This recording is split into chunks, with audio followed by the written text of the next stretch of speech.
Ndị be anyị ekele m unu. Ọ bụ mbụjo Vika na-ekwu.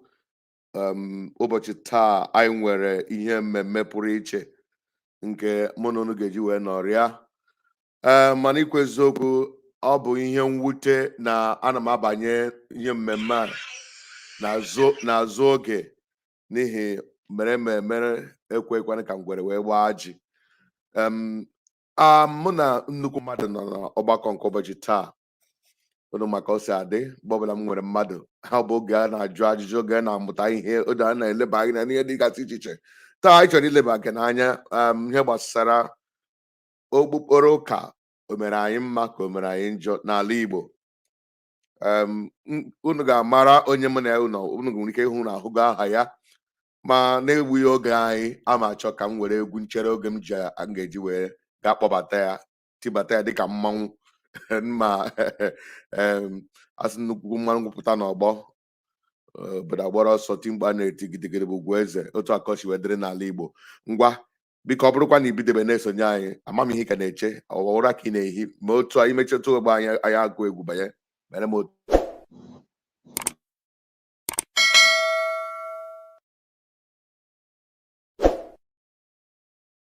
Ọ bụrụ na ị nweghị infọmeshọn, edogokwa deformed ka anyị hụ gị ebe ọzọ.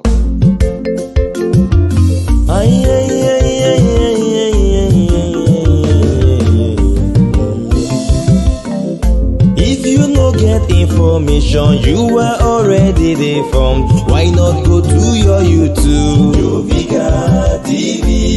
You want some for Facebook? Jovika TV. Instagram and Twitter. Jovika TV. Abi you want some for TikTok? Jovika TV. Abi na WhatsApp you want some? Jovika TV.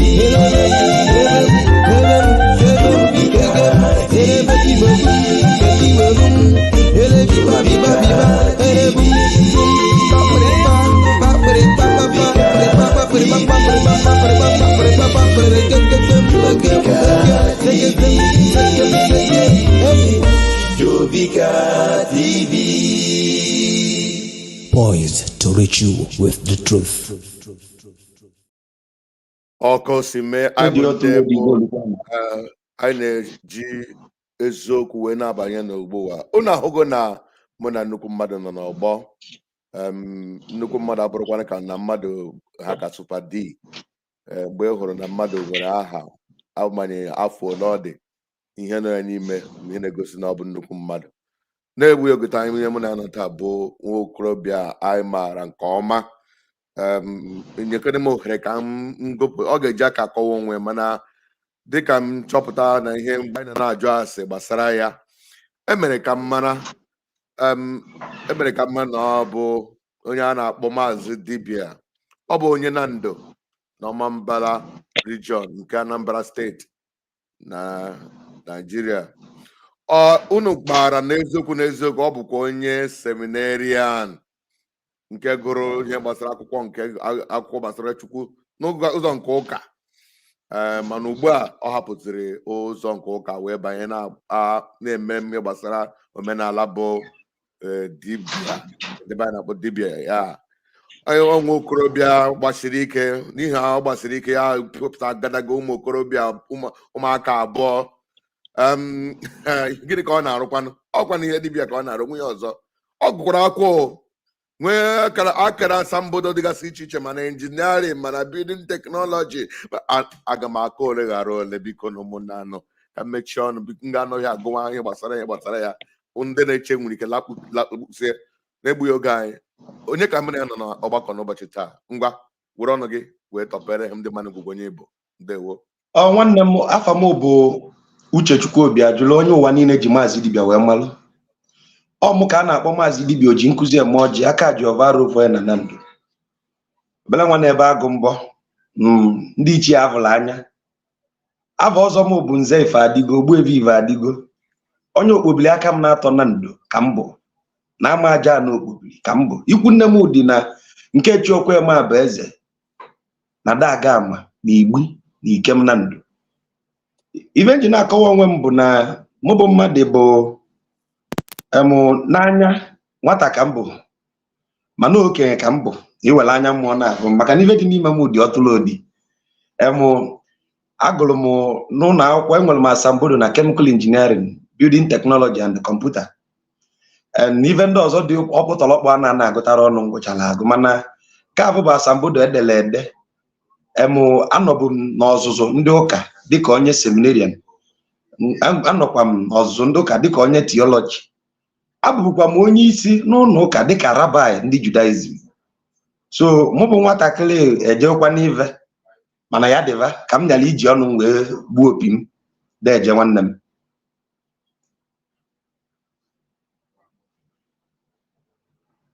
Reverend Joe adịmanụzi ive ị na-ekwu. Okay, deje nwanne pụrụ iche, nwanne ya ọ ga-adịrị na mma. Ọ ya abalị deje ụna ndị bagụ na jigo aka unu wee nụnụ ya. Achọrọ m ijisike hụ na m tinyere ka anyị nwee ike na-anụ olu m na-anụkwa nke ya na TikTok. Fa na-ayọkwa gị gị wee too olu gị na olu gị na-adazi ịfọkwa. Okay. Deje nwanne m. Okay. Ndị na-esonye anyị na YouTube ka mmadụ kene ịpụta ọnọdụ si wee dịrị ebe ahụ.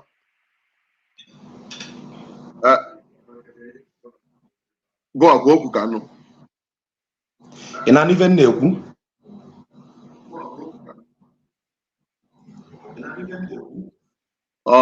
Okay. Ana m anụ ya. Deje. Ọ ga-amasị kene m.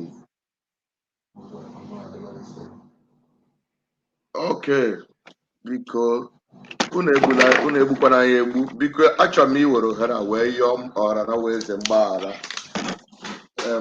N'obodo oyibo adọrọkwa n'izi. Obodo ị ga-anọ inweghị oge nke gị. Ọ bụ ala mpetere m n'ụra na mgbe uhuruchi a. Biko ndị TikTok, onye mụ na-anọ taa bụ Mazi Dibia. Ọ bụ na ị na-esonye anyị, ị ga na-anụ olu ya mana ị gaghị ahụ ya n'ihi otu ihe si wee dịrị, mana ị ga-amụta ihe ka mma wee ihe anyị ga-amụta, ọ bụghị ịhụ pikchọ. Ka anyị na-aga ka gbapụ n'ọzọ. N'ụbọchị tata, dịka ị na-akọwa onwe gị dịka si wee kọwakwa gị, ọrara weze na-ekele gị. Anyị nwere ọtụtụ ndị nlegachi iche na-akpọtara gị, asị gị maazị ị hụra na obi dị ha mma na ahụrụ gị nke ihe gosiri nke mara mma, mana ma chọọ gị esi ego bụrụ abalị ịchọpụrụ ịbụrụ abalị ịbụgoro abalị mgbe na-agụkwa ihe gbasara theology. Kedu ihe mbuteziri mmadụ ji wee ndị bekee na-akpọ ya turn around gawazie ya dịka gasị mmadụ na-aga in opposite direction? Because ma ụka na omenala ụfọdụ ndị na-enweghị nghọta na-eche na ha bụ opposite, negative and opposite. That is ụfọdụ ndị bụtụwere ya. Kedu ihe butere nchi ya azụ isitede nke ụka wee gawazi nke dibịa? Biko ka anyị n'olu gị gaa n'iru. Nwanne m nwoke bụ Jovika sị m na ebe ọ bụ na njegidere ụka, kedu ife megide gị jegide ụka wee si ya azụ wee sobe ndị ichie? Nna m, ọ bụrụkwanụ m mere onwe m, mana ọta anyị ka m na-egosi gị elu o ji mee. Mgbe anyị nọ n'ụlọ ụka, anyị gụgidela akwụkwọ mgbe ava a na-agwa anyị na ọnya bụ akwụkwọ nsọ nke na-akpọ Baịbụl. Anyị gụgidere egugide wee ruo ofu mbọsị wee sị ka anyị nyoka n'anya na nke ndị na-akpọ isi n'ala nke a kpọrọ Koran. Ịmana onye ka mepere Koran ka m gụọ ebe m gụtara bụ Koran chapter 10 verse 94. Ma ebe Koran gwara m, Koran said, and after reading all this book and you are still not convinced, go and ask the people whom I gave the Torah. Nsikwa nke bụ mụ ji ejo ndị enyere Torah. Mepe Torah ka m gụọ wee mepe the book of Job, Yod chapter 8 verse 8. Na Bible unu kpọrọ ya bụ Job. Na Tanakh ya kpọrọ ya bụ Yod. Yod chapter 8 verse 8. Ma ebe Bible gwara m, go and ask your forefathers and they will teach you what they have learned. For you are of yesterday but you know nothing. For your life on earth is just a shadow. Nsachie the Bible. See no familiar spirit. Na mamaro nke odive diva. Mwe mebe bubonu si ano obu na onye nwe na agwa m ive ya gwakwa m ọzọ. Mbucha ọnụ tụọ Bible mi ma ebe ntụta. Jeremiah 6 verse 16 Bible gị sị m mụ jee ka m soro ụzọ ochie afọ na onye nwa bụ ụzọ ndụ nsị aka ụda akọ dị ife maka mgbe abụ sọsọ ụka ka m maala anya nsị a biko ọ bụrụ nke na-agwa m ife a gị agwazina m ya sọsọ na Old Testament ndị gwa m ya na New Testament mbubekwa ọnụ busi ọnụ tụọ Bible tụta Acts of Apostles 24 verse 14 ọ sị m I will worship the God of my ancestors.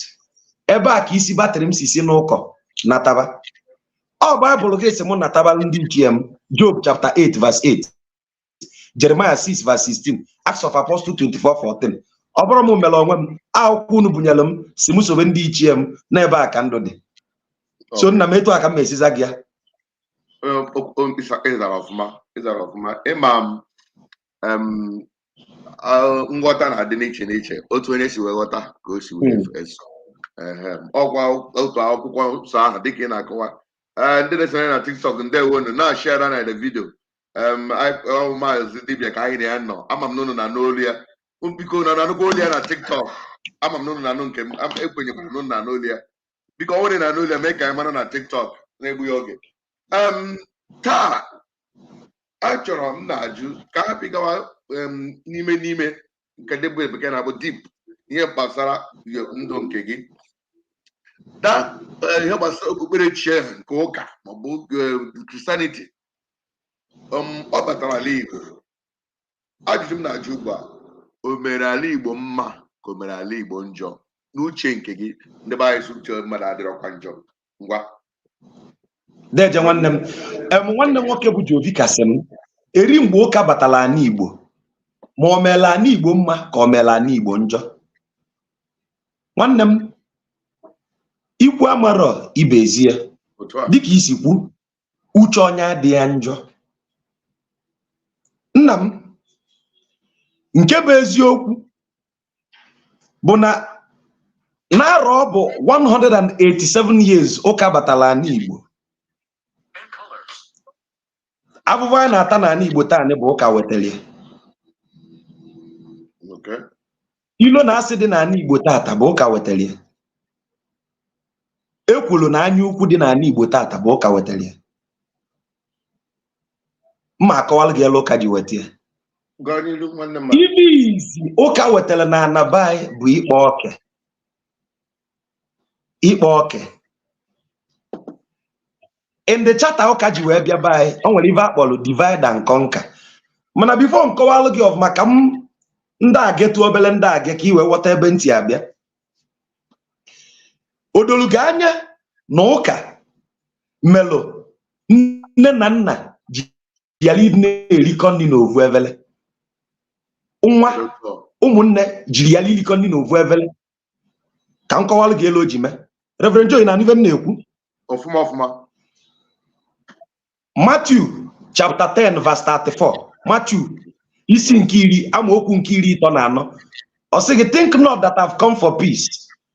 I've not come for peace, but I've come to set the father against the son, to set the mother against the daughter. Now listen to this. You know, tell him ihe dịka 30 years ago mgbe onye Catholic ama nnu onye Anglican na ala Igbo ọkwa ofu ka ọ bụ ikpe oke nke izizi ịbịa n'ime ezinụlọ dị n'ala Igbo kịta o sike ike ifu ofu ezinụlọ ya erinwu nri n'ofu efele ịmara ife kpatara ya ọ bụ na diọkpala ha bụ onye ama Jehova osote diọkpala ha bụrụ onye Deeper Life osote diọkpala bụrụ onye Anglican last born ha na nwoke bụrụ onye Catholic ada ha nwaanyị bụrụ onye Sabat ọdụdụ nwa ha na nwaanyị na-eme ọdịnala ezinụlọ ahụ anọgo n'ihe anịnịga pastọ onye nke agwa gị na ndị nke a marọ Chineke pastọ onye nke agwa gị na ndị nke ama Chineke n'ọfọ nwa ya afụ n'igwe anya ya mere ị na-anụ ụlọ ụka mbọsị Sọnde isi na Anglican Church na-apụta onye Jehovah Witness enye gị flyer ma ọ bụ onye Redeem enye gị flyer nye gị tract. Okay, kedu ife o ji enye gị flyer? Jizọs ka ị na-akpọ mana ọ na-agwa gị na etu isi akpọ Jizọs na isi adịrọ gị mma gị bịa n'ụlọ ụka nke ya ka ọ gwa gị ebe esi akpọ Jizọs ọfụma. Ọ dafịara okwu otu olu gị na Jizọs si anyị na a ga-eme gị ndị ọkụ na-akụta mmadụ n'elu ụwa, fishers of men. Ụka wetala ya ikpe oke, mana ada ama kedu ebe ụka si bịa. Ụka is one of the four arms of colonialism. Maka ndị mmadụ amarọ, colonialism came in four different departments. Ịzago ajụjụ m jụrụ gị na ụka wetara ikpe oke, so na-echịkọta okwu gị na ụka wetara anyị njọ karịa mma, ọ na onwe ha mma ha wetara atọ anyị na-akọwa. Nke izizi, ife niile bụ ụbụrụ na-anụ ọkụ n'ala Igbo kwesịrị ịdị na-alụpụta ụgbọelu, ụgbọala, ụgbọ mmiri. Ndị ụka akpọrọchago ha tinye n'ụlọ akwụkwọ dịka seminarian. Anyị na-akọwa na ụka wetara anyị njọ nụ. O nwere ezigbo ife ụka wetara na be ozugbo a ga-ajụwa gị ebe ụka si, ị ga-akọwara anyị. Ma dị ji wee saa gị ihe i kwuru, mana i chefuru na n'akwụkwọ nsọ ikwu otoro m ugbu a na ọ sọ bịa na ogbami wetara ụnụ. Chetakwa na dịtama akwụkwọ nsọ ka egwu na John chapter 17 21 to 23 ka ọ gwara anyị sị na ka ha wee dị n'otu dịka nna na nwa dịkatara n'otu. I pray that they may be one. I chefuru na ọgwa akwụkwọ nsọ kwuru na ka ha ịdị n'otu nke obodo. Ọ icheghị na ọgwa akwụkwọ nsọ kwuru ya. Ichekiri okwu in that context. Ka ihe o kwuru. Kedu ka ịdị n'otu ya esi dị ebe mụ na gị na-afụta onwe anyị dịka onye ori? Ana m afụta gị na ị marọ Chukwu, ị na-afụta m na m amarọ Chukwu. Anyị na-ekwunu, mana ebe m ji na-ekwesị na ọ bụ ụka wetara nkewa. Mụ a na-agwa gị ọ bụghị ihe m ji sị ka ọ bụghị ụka, kama enwere ihe dị iche na ụka wetara gị nsogbu nkewa, wetara gị ya na ndị na-ekpe ụka wetara gị ofu ihe, abụghị ofu ihe. N'ihi na nye ka m ji sị gị ọ bụ na iyi enwe ndidi nkọwachalụ gị ụka oyi abaa gị arụ. In 1884 Berlin Conference, from November 1884 to February 1885, the European countries sat down for 105 days wee kpaalụ etu esi wee zọta ana n'obodo anyị bụ Afrịka. November 1884 till February 1885, 105 days. Ịmara ife akpatara n'alụ na ndị a nwere ofu obi, nwere ofu okwu, na ndị a nwere igwe bụ ike n'ife onye akwelu ka onye akwenye. Ka anyị wetara fụ okpukperechi ndị akwe ndị ekwe na onye kwe ma onye ekwe na no etu a ka anyị esi wee ya saa befa. Mana anyị abịa n'ụdị aka na anọ. Nke mbụ, ka anyị wetara ha akwụkwọ. Akwụkwọ bụ skuulu. Ka anyị si ebe a wee tọnyeta ụmụaka, ka anyị wee buru isi batrị ha chịrị waya ọtanetọ ha. Ewetala anyị skuulu maka ụmụazị.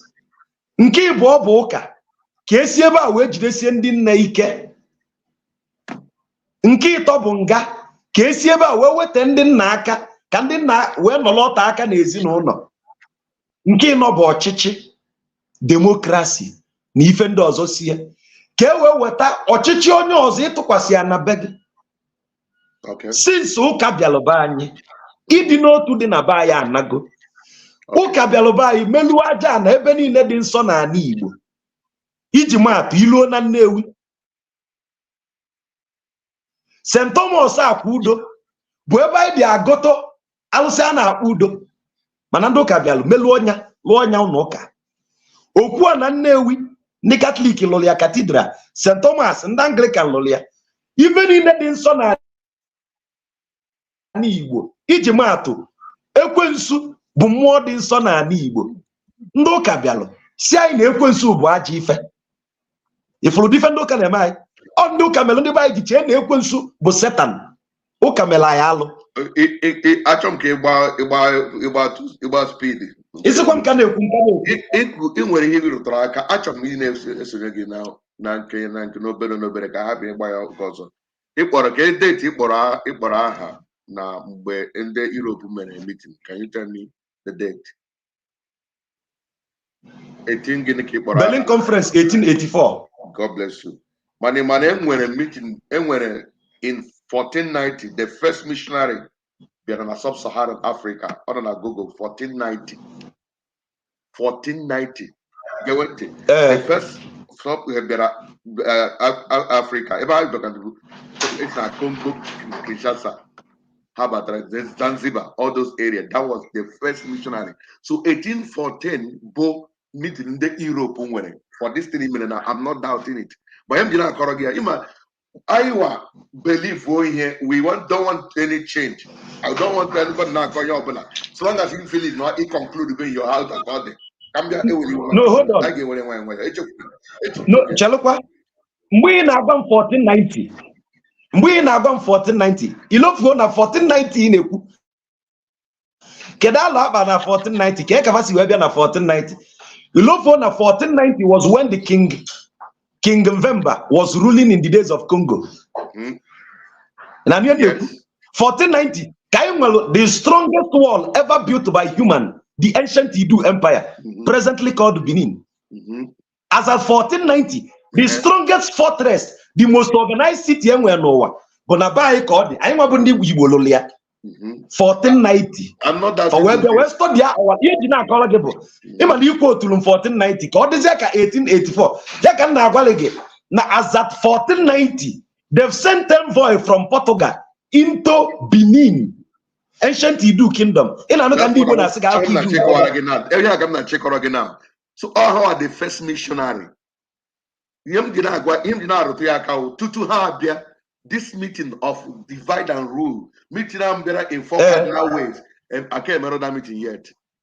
Emego the meeting na 325 AD, na Council of Nicaea. Nega kwanti yo.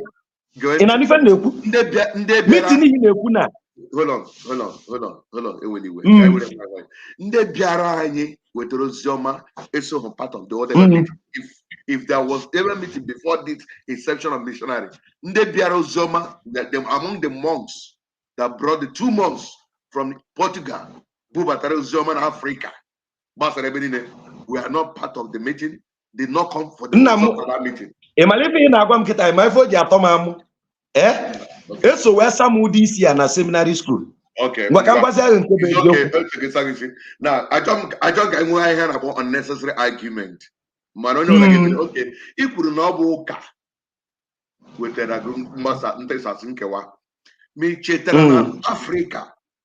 Africa, come Africa, me Igbo.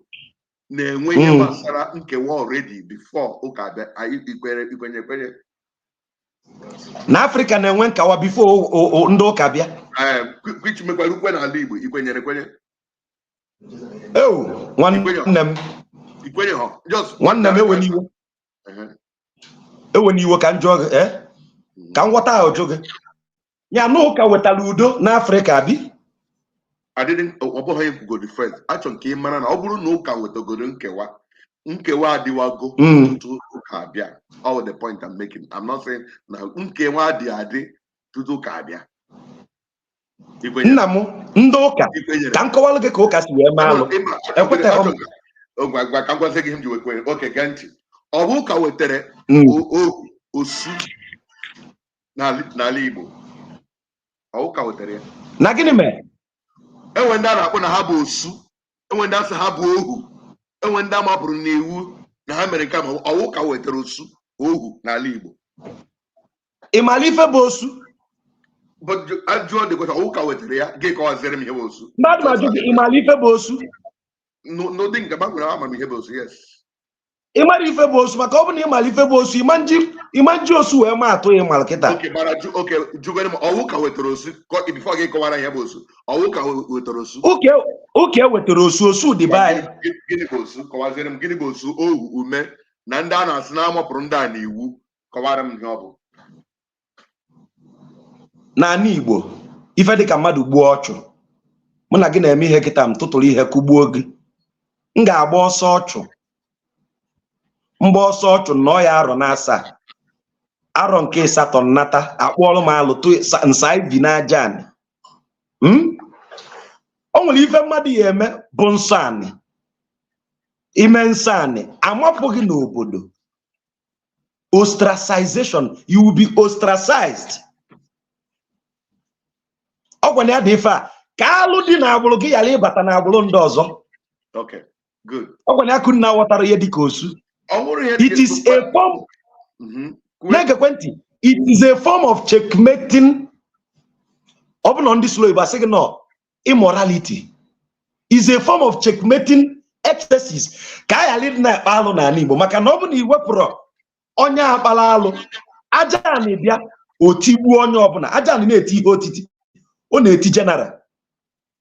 Ịghọtara ife na-akọwa kịta? So osu abụrụ ife n'uche na ọtụtụ okenye ajụgo m okenye nwere isi awọ n'ala Igbo gịnị bụ osu? Ọ na-akọ aja aja. Osu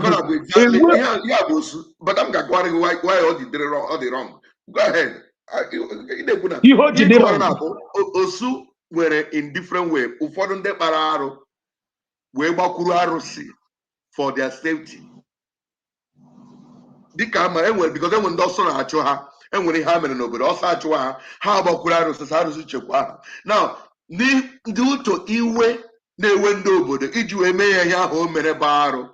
Ha ahụ na gbakwuru go arụsị wee wee iwe size ugbu Igbo so amapụgo gị gụnwa na arụsị nwezi, you belong to that arụsị, we don't need you. Iyi na-akọ kịta bụ ya kọrọ ga-akọrọ, ọ bụrụ ya bụ osu. Okay, nke na-akọ bụ nke gụnwa na ome onye na-agwa m enwe ndị ka nkọwa gị bụ osu. Mụ akọwagoro gị part of ihe bụ osu. Iyi na-akọrọ kịta bụ nke a na-akpọ osu agwụ. Let me judge with what you said. Whether more agu, osu keke, osu nketa, osu bidoria, it's also agu, fine. But I can judge argue with this particular one equal. Na mmadụ kpara alụ wee gbakwe asụsụ na ọ bụ osu. Ụmụ nke ọ mụtara, kedu ihe mara ụmụ ha ji na-asọfa ihe nna ha mere ha na-amaghị ama. Nwoke onye a mụtara na agbụrụ ahụ agbanwe ogo na-eme ihe ọma, na-eme ọfụma n'obodo. Ụfọdụ n'ime ha na-ebute ọganiru, mana ụlọ sukwa na ọwụ osu ka forever na ha ga na-ebu ihe ha ama. Nwaanyị a na-ekwu ihe m amaghị amakwala m. Onye mere ụbọchị taa mmadụ ga-agwa gị, nwere ihe onyonyo m na watch bụ na ya nkọta TV ọsị m nwa m amalụlata onye Imo steeti, nwa m amalụ onye Abakaliki, nwa m amalụlata ọwa onye mmiri, ọ na-eme mmiri, onye nwaanyị a na-eme mmiri, ndị a na-akụ ego ya nwaka anụ dị na-asụ ka ya nwere na-asị na onwe ihe mere nwa ya alụ onye Imo, nwa ya amalụlata onye Ebonyi, nwa ya amalụlata onye Abakaliki, na ọfụrụ onye Abakaliki ọ mụọ ya kuru ya ma mbịa ya ọ bụ nkewa ka ọ bụ nkenye nke ahụ. Mana unu bụ ụzọ dị ya na Baịbụl. Ụmụ nsụrụ dị mma na-ege ntị na ọmalụlata onye Imo, ọmalụlata onye ha na ha wụ mmiri wụ na anyị na-epe ofu bụ mmiri according to them, mana onye Abakaliki abụghị ọzọ onye mmiri na nwa ya amalụ onye. Nna m ihe ge ntị ka ịmụta ihe mere ihe a diko ijiri ife ofu onye mee wee si na-etu ọdịnala Igbo, ịma na ịmara ife bụ Igbo. Ife ọbụla mma na-agwa gị etu odidi na agbụrụ na-ese mere Igbo. Igbo ị na-anụ bụ Igbo tata bụ agbụrụ na-ese emebere Igbo. Ị nwere idea? Adị agbụrụ na-ese bịakọtara ọnụ na-aza Igbo. Enwere nke a na-akpọ olu. Ofu bụ agbaja, ofu bụ isu, ofu bụ idu, nke ọzọ bụ aka. Ị na-anụ ka a na-asị ndị aka nshi. These are the 5 things that make the Igbo land. Nyanwa na-apụta ọsị gị nọ anyanwụ, ikuku, mmiri, aja ana na chi. Ya mere na anyị gọcha ọfa itie ise anyị na-eti bụ ka aka na-ese agbụrụ na-ese mere Igbo dị in agreement. Now ka nkọwalụ gị etu o si dị na ise mere Igbo. Nna m ọkwa na Baịbụl unu bụ ụzọ de Exodus 20:3 and 4. N'ihi na onwe m bụ Chineke ekworo nke na-eji ajọ omume nke ndị bụ nna leta ụmụ ha, leta ụmụ nke atọ, letakwa nke anọ bụ nke ndị na-akpọ masị. Na Baịbụl unu ka ọ dị.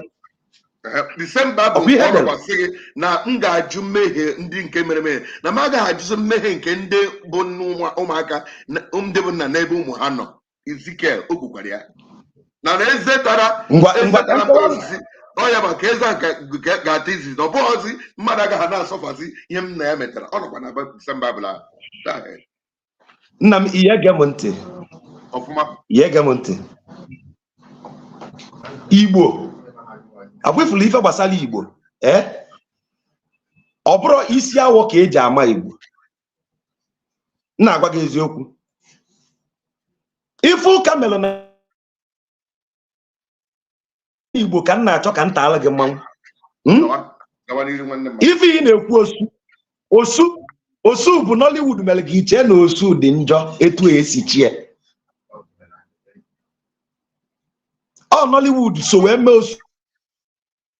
Ọ dị etu isi afụ ya taa. Onye mere ajọ ife nna onye mere ajọ ife amapụ ya n'obodo. O wee kwechiri na ọma mkpụ alụ na ọma nsa ivi. A wee mapụ ya n'obodo. Isi m apụta echi si kụọla aka na o metela ọfụma. Then kedu nke bụ ọ bụ na ya ha nwugo kedu ihe mere ụmụ ya ga-eji ata ahụhụ ihe nna mere na-agakwa forever? Why? That's the point I'm making. Ma tutu anyị aga n'iru na ihe mmemme ọra na weze na-esonye anyị nọ na ihe mmemme pụrụ iche nke mụ na Mazi Dibia nwatakịrị bụ okenye n'ime mmụọ n'ime ichie, onye nwere amamihe pụrụ iche na-akọwagasịrị anyị ihe dịgasị iche iche. Ọ sị na ụka wetara njọ na ọ bụghị mma, ma tutu m abanye ma jụ ya ma ụka wetara ya akwụkwọ nke anyị na-agụ ọ na-asị na ya zụrụ statistics injinia ọkwụ ka buru ụlọ akwụkwọ wee bịa ọbụla ọ ga-agwa eziokwu. Ị ga-abanye n'ime mana anọcha brek. Ọ bụ ụka wetara anyị ụlọ ọgwụ anyị na-eji eme ụlọ ọgwụ n'ụbọchị taa. Asịkwa m na ndị Igbo nwere ụlọ ọgwụ nke ha ụka wetara anyị ụlọ ọgwụ. Ọwụ ka mere eji wee kwụsị na-egbu ejima kwere ekwe ma ikpe ha. Ụfọdụ n'ime ha na-echọzi ikpezi nke eziokwu na mana ihe mere eme. Ọwụ na eche okwu nchere oge anyị ugbu a ọ ga-akọwara m ihe ndị a m kwuru ọ bụ eziokwu ka ọ bụ asị. Ana m ayọ gị nwanne mmadụ so kenye anyị n'ihe anyị na-eme.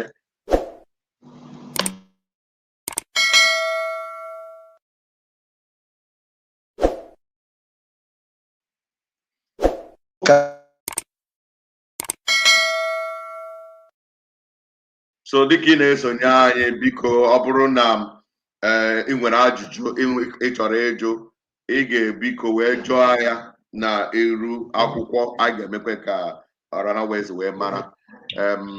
Ọ bụrụ na Igbo ruo ụlọ ha ga-edozi ala Igbo. Gere na egwu a.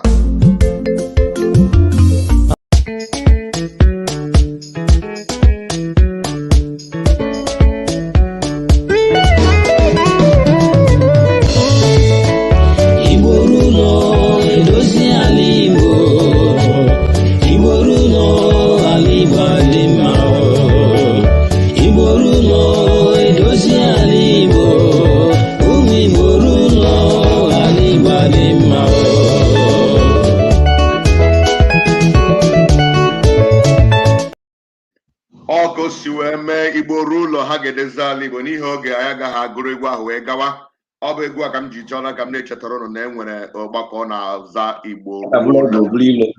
Ọ bụkwara m nwa bụ onye ndu na onye na-elekọta Igbo ruo ụlọ. N'ikwu eziokwu, anyị na-eme ihe mmemme pụgasịrị iche na-eme ka anyị chetara ndị Igbo ndị a na-akụgbusi na Lagos na na-emegbu ebe dị iche iche lọtawa n'ụlọ ka a ga-emezie na be anyị. Onye asị lawa onwe ebe ọ na-ala bụkwa ihe ọma mere ya. Ọ bụ ya bụ nwe onye isi ejikwa wee gaa n'iru. Enwere m n'ime Igbo ụlọ dịka anyị na-ekwu anyị na-esi na-enyere ndị mmadụ aka. Enwere otu nwanne anyị nwaanyị di na nwaanyị nwa ha nwaanyị ọ bụrụ ya na-anọ nkọ. O nwetakwara na ịgụ akwụkwọ n'obodo ndị ọcha. O nwetara ohere ịgụ akwụkwọ a n'afọ gara aga mgbe ihe mere na o nwetaghazi ego ga-eji wee ya na ego a na-etinye na statement of account. Ya nwa wee nwee ike wee danarị ya. She couldn't continue with that school. Mana afọ nke a nwatakịrị wee bịa gbaa mmanye nke abụọ n'ụwa niile. Nwa Igbo ndị obodo na-akpọzi Igbo ka ọ bịawa, ma ndị Igbo chọrọ ka anyị chọọ enwe ihe dịka ihe ga-egosi na ezinụlọ ha ga-azụ nwe ya. ezinụlọ ha na-achọ ndị ga-enyere ha aka ka a kwụnyere ha ego onye dịka $5,000 ma ọ bụ na ụma na akaụntụ ha akwụnye ya. Ọ bụrụ na ị chọrọ iwere ụlọ elu ha nọ na Lagos ebe ha bi as collateral, a ga-enye gị ya, nye gị akwụkwọ original. Ịchọkwa na iwere ala as collateral n'oge na strategic places, a ga-enye gị. Ịchọkwa ka gị na ndị bankị wee kpaa ka hapụ inye gị iwepụ ego ha ka ego ahụ zuo ha kwụnye statement of account ahụ ọnwa 3, a ga-enyekwa gị ihe ọbụla bụ agreement. Then ịchọkwa ka akwụkwọ ụgwọ interest gị n'ihe ọma ị ga-emere ha gị na ha ga-ekwenye. So ọ bụ na biko ebe ị na-ege anyị, o metụrụ gị n'obi ka anyị nyere nwatakịrị aka, n'ihi afọ gara aga mgbe ihe gbasara akwụkwọ adanarịda nwatakịrị a n'ikwu eziokwu o bere ezigbo akwa, ya dịkọrọ achọ ịgbaghara. Anyị achọghị ka ihe rụta dakwasị nwa agbọghọbịa. So ọ bụ na ị chọrọ biko kpọtụrụ m n'akara ekwentị m ga-enyekwere gị aka ka anyị nwee ike wee hụ ka ị bụrụ ngozi nye ezinụlọ ndị a. Onye mụ na-anọ taa bụ Mazi Dibia, nwatakịrị bụ okenye n'ime ichie. Ọ bụ otu ụmụaka m nwachi akọwa ihe gbasara ya n'ihi ọ na-eme ihe dị ike. Ọ na-eme ihe dị ike wehụgo ya dịka anyị na-anụ. So ụdị egbughị oge anyị, achọrọ m nke ọ bịa kọwakara anyị ihe gbasara ọ sị na ụka wetara anyị njọ na onweghị ihe ọmachi n'ụka wee bịa. Jụọ m ya bụ ada okwu ka ọ na-ada ihe a, n'ihi na ụka wetara anyị agụmakwụkwọ anyị na-agụ taa. Na bụ na gị nwere injinia ma ndị rụpụtara Facebook, ọ bụ ndị ụka ndị ọcha nwe ya. Ndị ụka bụkwa ya wee batara n'ala Igbo. Ọ ụka na tode mụ na gị gụrụ akwụkwọ na mụ na gị mere ọtụtụ dị iche iche, ọ bụ ndị ụka wetara ya. Gọzi na-aga so many schools, missionary schools a na-enwegasị, ọ bụ ndị ụka wetara ya. Mana ọ dị ka ihe igwe ọkụ ya ọ chapụla, ọ dapụrụ n'okwukwe n'ime ihe ebe m na-eme mmekọ, ọ bịachila azụ. Oke, ka m jikọrọ ihe mere na ọkụ ịntanetị gburu ka e meziri nwanne mmadụ. Ọ ga-abụ ịntanetị nna ọrụ nye. Oke, ọ bụ na ọ bụghị ụka wetara skuul, hospital, ịkwụsị igbu ụmụ ejima na ọtụtụ ihe dị iche iche n'oche nke gị kwuo?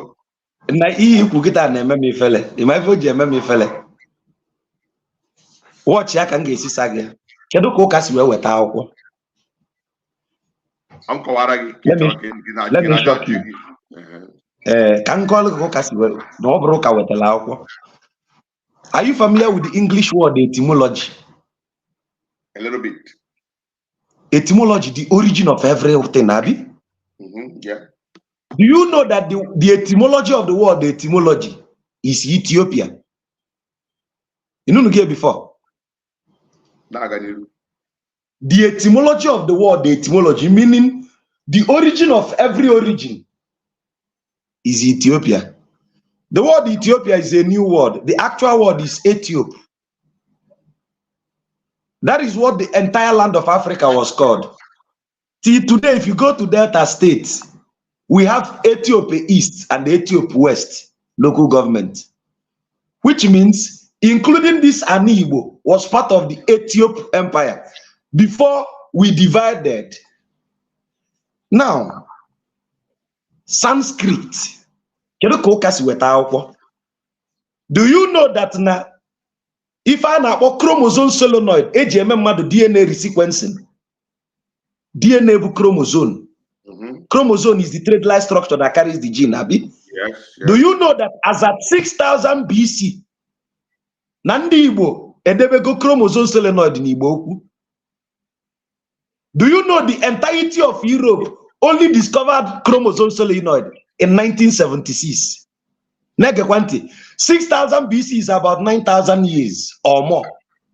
Kandi Igbo ma ife bu chromosome solenoid. 1976, nya. Can the entirety of the world malife chromosome solenoid? That is one. Number two, kedu ka ụka si weta akwụkwọ na Africa, whereas the first people bidoli kuzili ụwa akwụkwọ bụ ndị Africa bụ ndị bai. Example, the likes of Homer. Homer was the first person to translate ancient text from Africa to Greek. Homer, H-O-M-E-R. The likes of Homer Aristotle, Hippocrates, Socrates, Philo, all of them, Pluto, all of them came to Africa to study. They came to our land. They came to Kemet, ancient Egypt. They came to Timbuktu in Mali. They came to Bani to learn Sanskrit in Sibidi, Hylograph in Sibidi, Akago, Igbo Nede. They came to Moorish University of Cordoba. Amota kesi agwede. Kesi kandi aikuzili he. Gesisi no fa wakuzila ya okwa. Can you remember every alphabet no wa video from an African text? Obra from Alpha, Greek Alpha. Alpha, obra from the ancient Kemetic text, Hylograph ko bido. Kedu kandi kuzila ko yesisi no fa wabu. The first line di no wa bo, imepe dictionary. Can you search for the meaning of word? I say according to the Greek word, according to the Latin word. Who taught them what they know? Is it not our ancestors? Nam, ofumbola oka wetero. The only thing oka wetero noka. The bela inside the book, whereas we are carving things on stones. In 1543, when the Portuguese came to ancient Edo Empire, presently called Benin, what did they do? Out of wickedness, they destroyed 16,000 square kilometer of fence. In my head, then a fence, yeah. Physics, chemistry, biology, civic education, every intellectual knowledge you need was carved on stones. The word paper is from the ancient word papyri. Papyri. It's from the word papyri we got paper. Papyri is a new form of writing. Before the use of papyri, we were carving things on stones. If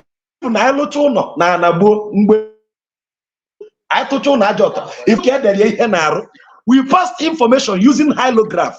If it is SE 1947, not knowing that as at 300,000 years, our ancestors has been writing on hydrographs.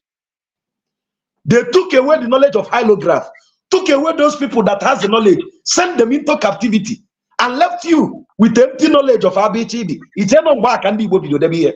Okay, that is why today in the Vatican City, in the room, 68 miles, a building 68 miles in length is heavily guarded with security. We lost 16,000 square kilometers of land. Here the knowledge library 100 batangwe ndo katili ihe ni na debay ke we dika ndị ba ya mara ihe ọgụgụ isi bụ na ba ya ka obido nke wetara la ya akwọ ọgụgụ isi ọgụ igwala maka ụlọ ọgụ no akwụkwọ bụ na ba ya ka ọ dị anyị nwakuzili ndị ọcha ka esi ede ihe then ụlọ ọgụ onye ajụrụ kita I asked a medical doctor who is the father of medicine osin Hippocrates. And see, how could Hippocrates be the father of medicine? Whereas Hippocrates came to the land of Egypt to study, and he could not even complete his school days. Hippocrates came under the mentorship of a man called Imhotep, a man that had 2,000 patents in medicine. Onyisioji. So, kedu ko Onyisioji chikuzichela Hippocrates medicine? Or now they brought Homer and Aristotle. Gave them, Julius Caesar gave Homer and Aristotle right to copy our text and translate it into their own. As an Aristotle, how can they bring medicine to us? Whereas, medicine by. Now let me shock you, mathematics. Till today, I mean, if I take you to Timbuktu, medication. Mathematical equation in Timbuktu. It's again orthodox medication. It's not orthodox medication.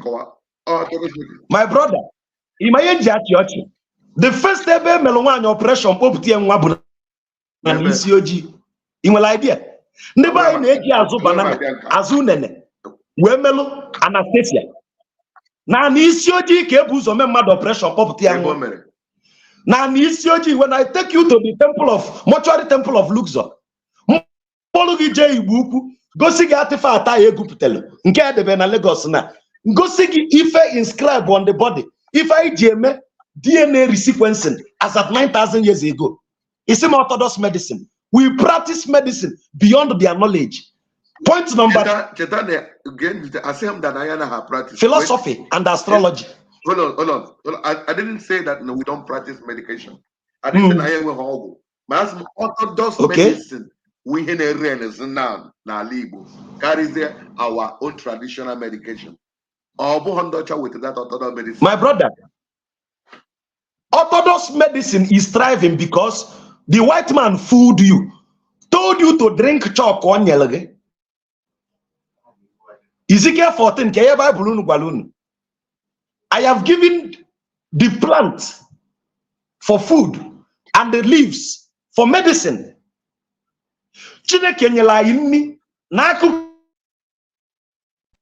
ndo chabia sigi mba ni iri nni aye enye gi ndo adiro mma ka enye gi nke bu chalk ka iwe kwelu. They deceived you and you called their own orthodox. What made it orthodox? Is a Ponzi scheme. They made you believe. For example, during coronavirus, Madagascar told the whole world that they had a cure for corona. But they said it's a lie because the cure for corona came from Africa. What about our ancestors who invented things that killed HIV? But they don't want to accept it because World Health want to make money. I agree with you this one. I agree with you 100%. But they've made you to believe. Internet. Network glitch. Our knowledge is beyond orthodox medicine. I don't have that. Why? If what we discovered 9,000 years ago. Yes. This what I'm asking you is this. Okay. If you are orthodox, but now somebody abego sagisi nanki nema aburia belittle the internet and against ndeba you na hugonu ka esi we gbo onye ibi mma hufana ka o si we ze ya nwanne nwoke no na agụpụtasịrị anyị ihe amamihe pụgasịrị iche mana ụna ahụ na internet anaghị ekwe ya ka anyị na-anụ anachitego. Now, ihe orthodox medicine is because it is subjugation. It's part of even colonialism. Make them see their own as little so that you can sell your own as better. One them can you orthodox medicine. For example, do you need paracetamol to be all right? Whereas name will life internet. You will life you need your same work. Yeah, it's true. I know. For you to know the wickedness of orthodox medicine, if cigar can be legal no, whereas Igbo be illegal. If from and Dutch cigar, sorry, nicotine nebu mado. Nicotine nebu mado. Kemelodi legal. Mana cannabis na zondo. Kemelodi legal. Igbo ya zogendo. Cigar yebu. Kedi cigar di legal. Igbo di legal. Mana on the Ponzi scheme. What you call orthodox medicine. Okay. I get what I gotta say I touch it. Gemonti. You bole puru dabara o dabara nanyam. But Bruno B nam nkobola na dabaha aga m ekwenyere gị onye oge kwenye ga-ekwenye ikwuru okwu gbasa siga na Igbo mana Igbo na-agba mmadụ ara dịka na-agụ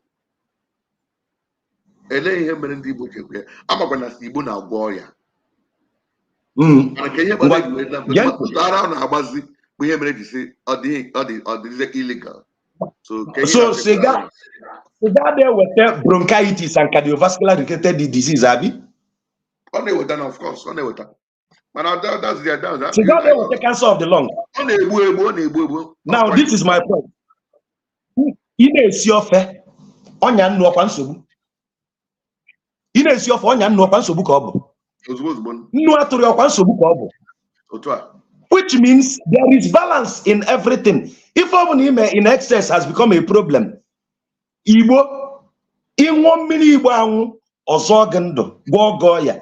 It helps in balancing the cerebrospinal meningitis. It helps in reflex action, motor neuron. It helps in boosting the immune system. It is a natural detoxifier. If you use it in excesses, the cannabinoid will intoxicate your body. Ordinary million and you want 1 cup of million or digo cabi. Manamba one bottle, one bag pure water. Can even eat a million mad and a million gisar. Or familiar little mad jasar. Which means excesses is in everything. Igbo ya zondo, eme yodi lega. Siga yebu from day one. There is no significance or importance of cannabis. Nyamelo, no nyobuna, malona Parkinson disease is related to nicotine. And so many other cancer. Yet all illegal. Because they know Igbo will boost the economy of Africa. Igbo will heal Africa from cancer. Igbo will heal Africa from epilepsy, schizophrenia, psychosis, neurosis. They took it away and introduced cigar. If I jadema, Igbo they make agwo and bolite before you fund them more. Mane to free a Wallisian cause on you. Not a Brazil mad, 2 for Dota King along. Okugi dabara daba daba kwenyere m okugi mana isim tufu ihe adịghị mma na ndị ọcha ka m wee bidoro mma mana isim tufu ndị ọcha mba Facebook na-use na onye Igbo nyere gị ya. Oh, so you mara na onye Igbo nyere gị Facebook ebe o si nye gị ya ka onye Igbo si nye gị ya. Onye ka nje ekwu ikwu amara ibe ezi ya. The fact that you are able to see me picture to picture is because of what we call fiber optics. Can only tell fiber optics? Fiber optics, of Ghana, using the algorithm, Professor Philip Emagwali, if not for Philip Emagwali, fiber optics and the thing of India, you cannot see me on Facebook. So Facebook is utilizing what the Igbo people created to give you Facebook. You know on this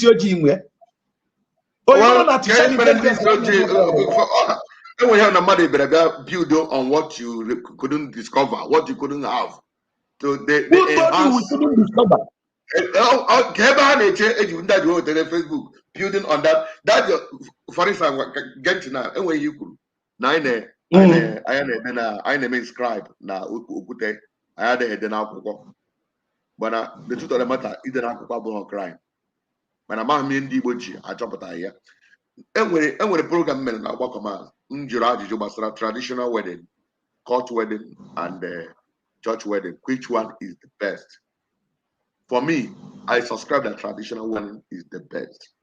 But I buy with a problem, but measure my traditional wedding, no evidence to present it before the world. Maybe I'm not travel, can phone daughter, no evidence. This is one of the ways. Can I feed you travel? Because I want to travel. But hold on.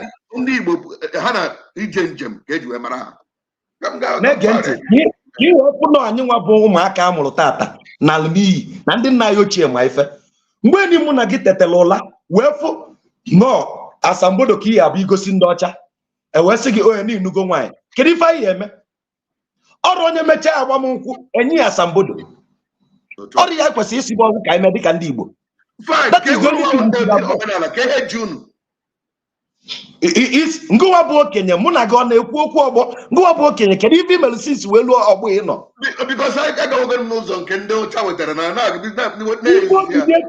bụ okenye rapụ isi batara gị ndị ọcha bụrụ ya ị na-enezi ka mụ ọbụ ụmụazị chinata waya ọtanetọ gị ọgụ maka ọka njọ n'isi iwepụtara ihe ndị okenye wepụtazịra anyị ka isi batara gị aka m na-ekwu ọgwụ mbunata isi batara gị a iwe nweta every slot I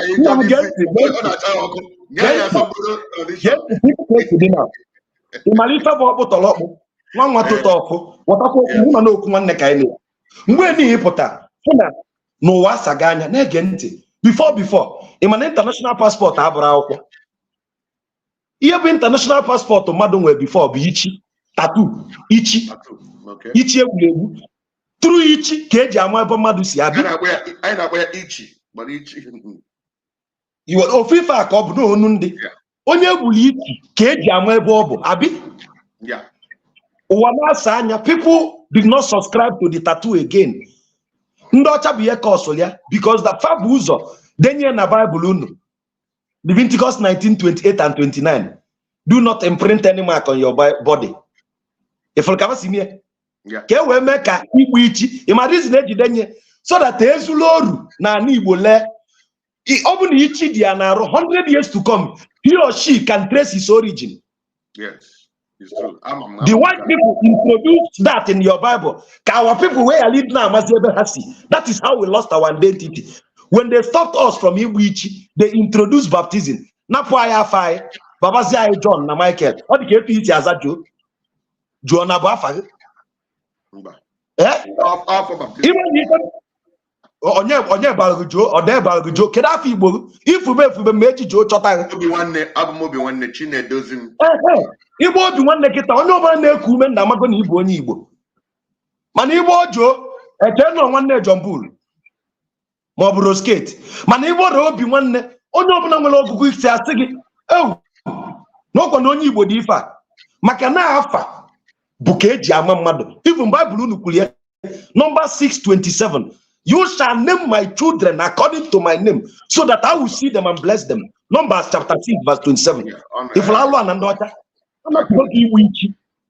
Baga afọ ọzọ, bulu isi batrị gị, chịrịwa ya ọtanetọ gị. Mgbe ni mụ na gị tobute wee fụ na akwụkwọ ka ndị ọcha n'idi ka e wee mara onye bụ onye obodo a, onye nụrụ nwaanyị. Kedu ibe mụ na gị ya eme? Anyị mee meeting, ṅụọ ọgbakọ, mgbe onye ọbụla gbara nkwụ eze obodo. Na certificate ihe enye inyere certificate return only a state government ka register ya na onugo nwanyị. If you know if I eme, we refurbish our own ancient ways to suit the new era. I put it to you, all we hear unowaso no won't cheer. In a put here to me. No Kenya. Now folks, you not to put it to me. Can you touch you put it to me? In a put here to me. America. The boy Bunya for most of Mora. Yatomoto, Manoreba. Yai about Robo, Coptrani and Dr. You pay your balloon Nani Buhari said. In 5 years, I will shock you people. I don't make noise. In 5 years, the foundation will shock the entirety of Igbo land. Give me 5 years. 2029, I'm going to give you a word. Here, forever, I am not. Oburokuile. Oburu no abu Kenyan no do lani or the lying fair. Man, I want to do Mazi Dibia. I put not a good issue, but you know. Pundo Kenya. O can achieve blue. If not all easy, what an allusion Kenya alone and there. Mbunata chisi battery. Nchinata wa yotaneto. Ntinye fambe to ga kotla. Chinata bremos giba. Unu joka ilogo.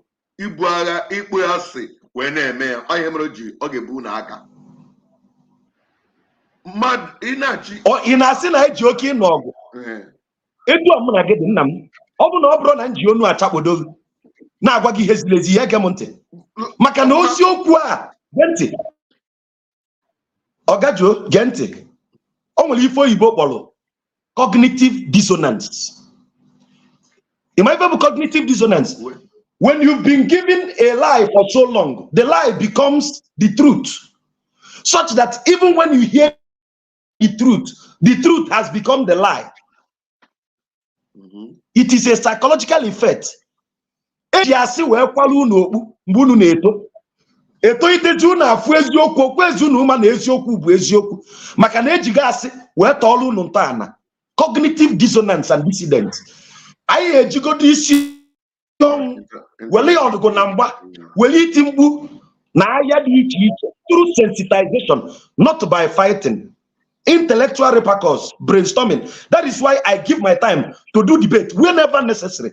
It is through this sensitization we can begin to refurbish that which was lost in the ancient people. Maka na unu wabu okenye isi batri unu anọrọ n'ụlọ. Okay. So even na ekwu kita bụ nenu ma ya bise. Ayi enye gị ọkwa ngwa bujo eyi eme ka ị na-agụ ụwa n'afa gị bụ nwanne maka na ịmara nọ ebe a ka esi wee onwe ife mere gị nna m onwe ife mere gị n'obodo anyị nọ tata na-egekwa ntị ka ịghọta okwu m okwu nwanne ka anyị na-ekwu ịma na anyị nwere ike anyị na-egwu egwu onye na-aghọtafụ na anyị na-aghọtafị ọnwa anyị okwu nwanne ka anyị na-ekwu ọ bụrụ na nke nwa bụ okenye kịta nọdụ olu m ma ọ bụ na unu nwa bụ okenye na-esi ọnwa anyị na-esi wee sigide elute eji unu nọ anyị nwa bịa I continue on a better platform but kedu ebe unu nwa bidoro unu nọ na-ekene mmaria ndị ọzọ ejupụtasigo na gracia unu nọ na bịa mụ nsọ bụ n'obi ndị kwelu m negodu na egwu na compose lie make me whiter than snow oh Lord in afọ dị ya ebe a ka bleaching cream bidoro make me whiter than snow oh Lord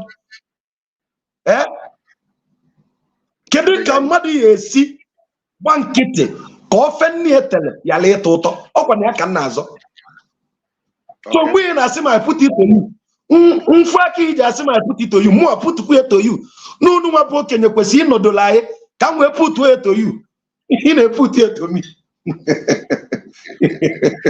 ndebe anyị ekele bụ ụnụ ọwụtago kwesịrị isi dị ụnụ hụrụ ka nkata anyị na-aga n'anya mana ọ bụrụ mmadụ dịka Matthias ka m kpọtara ebe a ọgụ onye nwere information nye onwe gị opportunity and display your information accordingly ka enwe ike wee ghọta gị ka hapụ igwe na gị na nwanne gị na-alụ a ga-egbu egwu a ga-egbu ndị ụka a ga-eme ka rubbish na ajụjụ ikpeazụ biko okay anyị nwere ike kụọ ya in the next 30 minutes because ihe anyị na-ekwu dị very interesting so I'm enyekwu more 30 minutes and my like my interview nke ọhụụ na last 31 hour because of ndị ga-watch ya later ka data hapụ egwu ọsịsọ mana ọ dị very interesting and he's making a point I'm very comfortable with I'm ga-eme allow ka o rugoro 1 hour 30 minutes ajụjụ ọzọ m chọrọ ịjụ ya bụ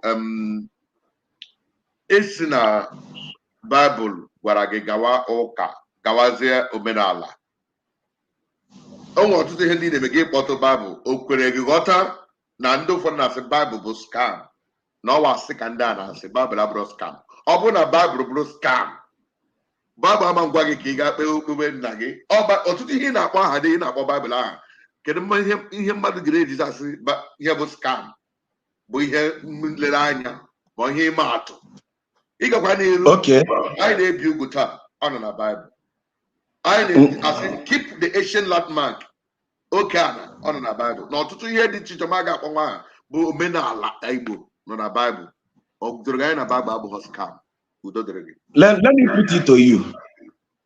There are 5 books, many 5 books which was copied to write your Bible. Okay? The first book is the 42 Principles of Ma'at. The 42 Negative Confessions of the Goddess Ma'at. The second book is the Papyrus of Ani, the Egyptian Book of the Dead. The third book is the Papyrus of Hunefa. The fourth book is the Epic of Gilgamesh. The fifth book is the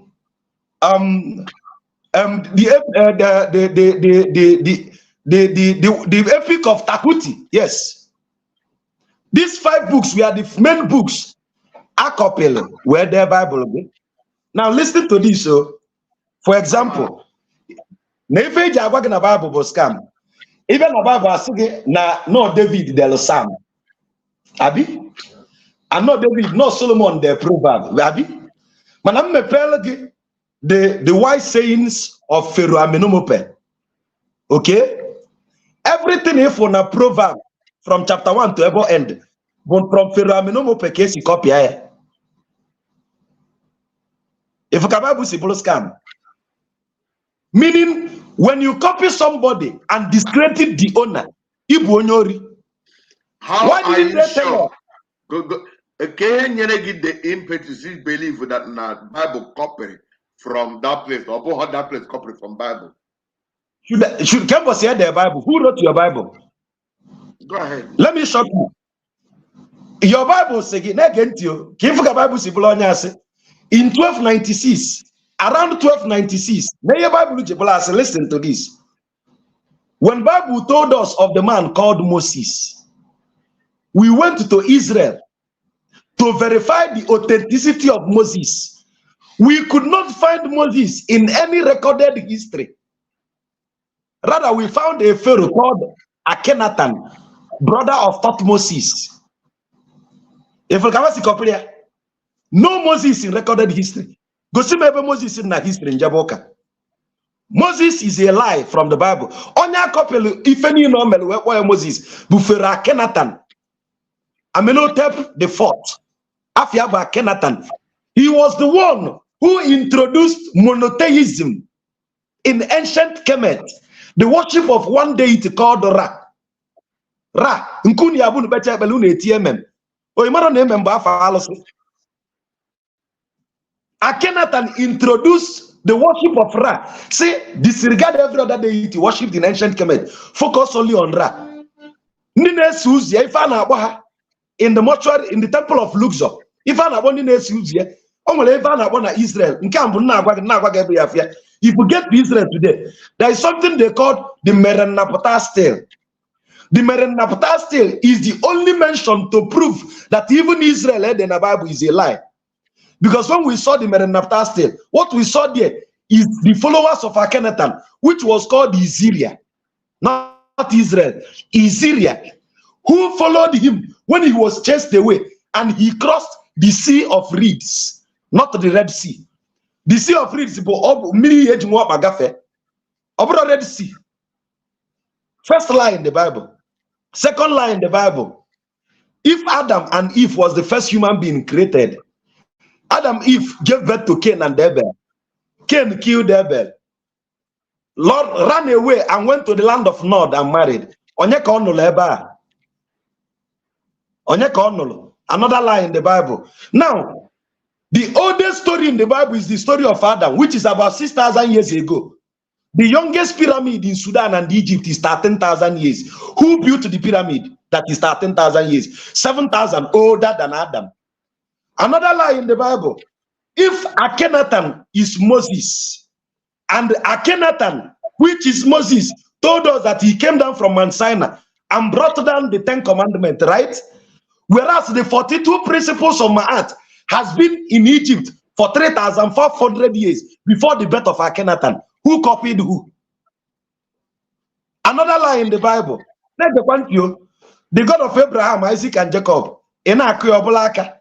We checked verifiable history. We could not find Abraham, Isaac, and Jacob. We only found it in the Coptic Christian creation of Christ and religion in the Council of Nicaea. No Abraham in recorded history.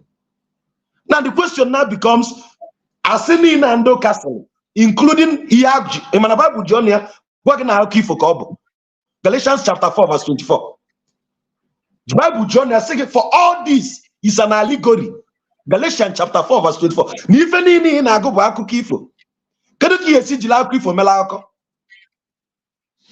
An allegory is what you are reading. Thinking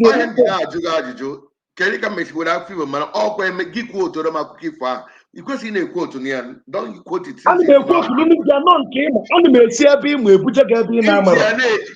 not. I'm looking for Gigi. Why? No,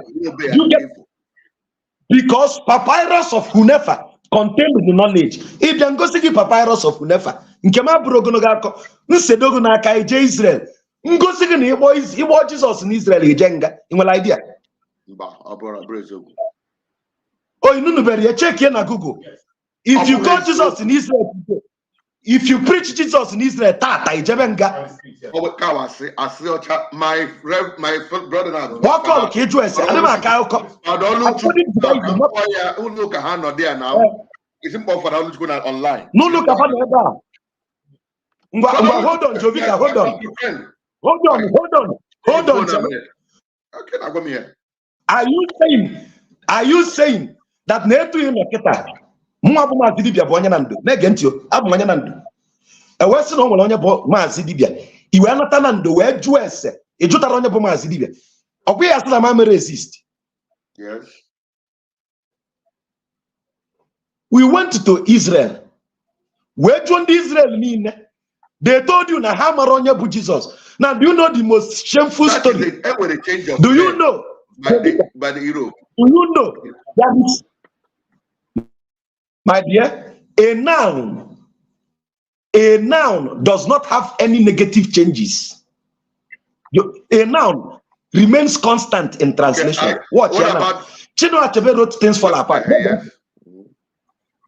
Chinua Achebe wrote Things Fall Apart. It has been transcribed to 53 languages. The noun used still remain the same. Why? Kiwe Fulando Kadiawo.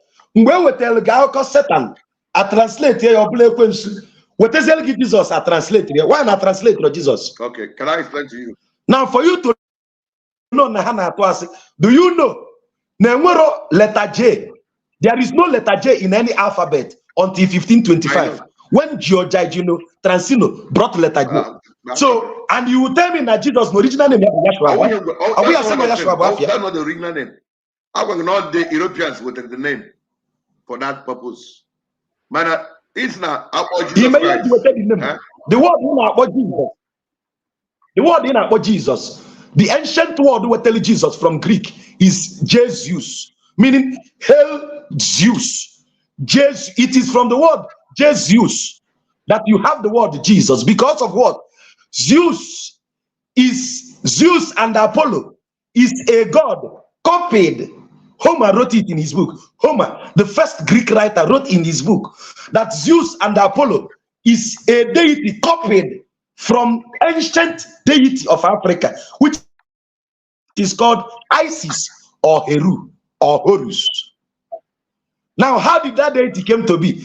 That same lie I call in the Bible.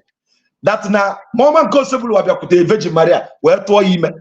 But when we got to Egypt, we saw the actual story that there is a maiden who became pregnant without the touch of a man through a scientific phenomenon called parthenogenesis.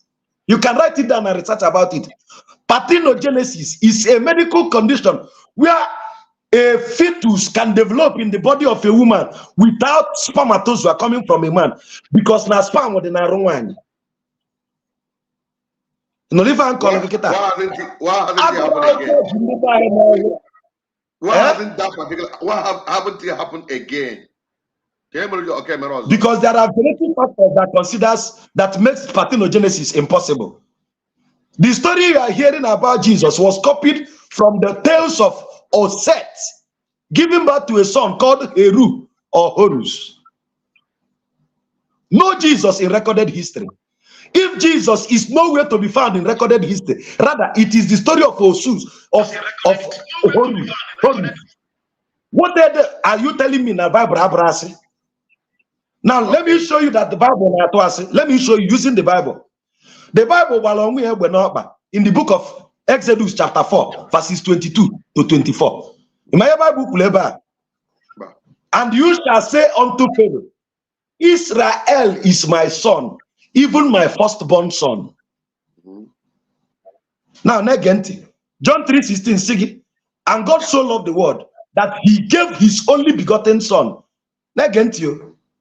Jesus can ekuba. Jovika eputa ụmụaka gị sị na ọmụ abụ maazị bụ diọkpala gị sọsọ ofu nwa nwoke enwe. Pụtazịa sịkwa mmadụ na onye ọzọ bụ nwa gị ị na-ekwu ile na-abụ ka ị na-ekwu ile na-abụ. That is why you got it wrong. Can I explain to you? Before I say now need the Holy Spirit, I want to show you where the Bible repeated it again. In Matthew chapter 2, verses 15, the Bible told us that Jesus was brought to be saved in Egypt. Abi? Yes. Yeah. If Jesus was hidden in Egypt and the emperor Herod could not find him there, what does he show you? That Jesus is still the same color with the indigenous people in Egypt. Because when Jesus was, they will fish him out. Do you get my point? Which means, starting from the picture as Jesus is a lie. For the fact that there is no those pictures are fake. Those pictures the four pictures you can speculate as Jesus is: 1, Caesarea Borgia; number 2, Jim Caviezel; number 3, Diego Mogado; Jim Caviezel; number 4, Diego here. 2 years ago. Robert Powell. These 4 persons who picture and explain, not even knowing that Caesarea Borgia who promote as Jesus, who now woman in chapel, with homosexual couple. I don't have that about it. So in a Guno, Genti, those Jim Cavieres, I know San Diego, you have an interview. We interviewed him, and he said, "Yes, I am only an actor. Stop using my picture as whatever." So it's ignorant people that keep on using images and pictures to define Jesus Christ. Now, one number, every Nazobi one, Mother day history again, or Mazi Dibia. Is the person not a liar? Yeah, he's a liar. Because they don't translate noun. Here you know joking hack you are what an undercover. Here you say why Bible is a scam is this. If the story is the story of Horus, a deity from the ancient Kemet time, why was it renamed Jesus? Jesus. From the word Jesus, held Zeus. That's how you got Jesus. I know. Okay? Now, the problem now becomes, if once there is a mix, it has become a lie. Okay? Can I respond? Okay.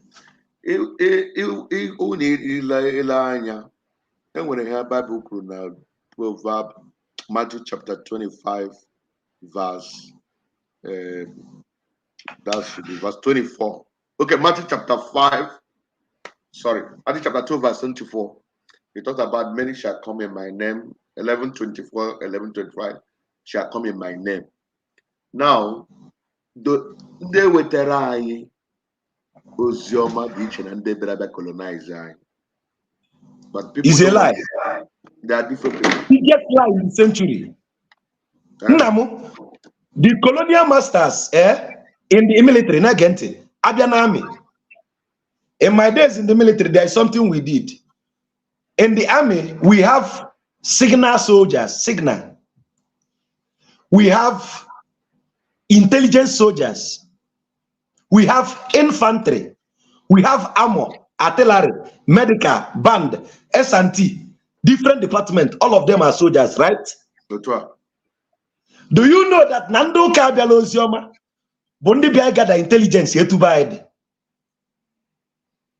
For me, that now they came to spy our land or whatever is not the issue, but they came with the gospel. The first people brought the first missionary in 1490 something. They came. Remember what I told you. Remember what I told you. Every English word is solemn. Every English word is solemn were meaning. You said they came with the gospel. In my Bible, gospel. The word gospel, etymology of the word gospel is good spell. If I have good spell, they came to cast a spell on us. That is your belief. Listen, check believe. I don't believe nothing. The dictionary word believe means to accept that something is true without proof. Mazi Dibia does not believe nothing. I know things. Knowing is a function of knowledge. Belief is a function of faith. And belief is a product of conviction. Man, fact is a principle. So, my brother, Ndoka sent a spy. The colonial master sent spy to study the nitty-gritties of our land so that they will come with their colonial invaders. Including, I repeat, what have made less of Igbo or do Bibia?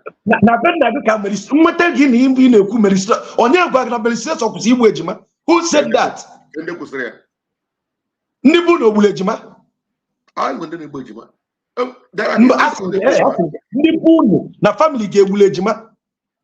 That it didn't happen in family doesn't mean it didn't happen in some families. Jovika, have you ever heard of Mbala? There are more than 2,000 deities in the Igbo Mazafia. I'm calling one for you today. The name is Mbala, a twin-headed deity. If the Igbos had a deity called Mbala, how then can we kill twin? Do you get my point?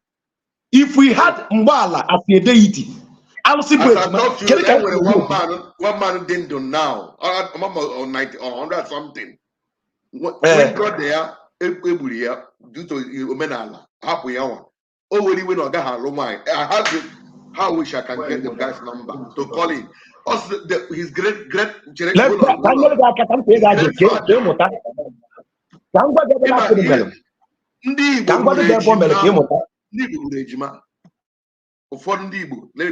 a lie.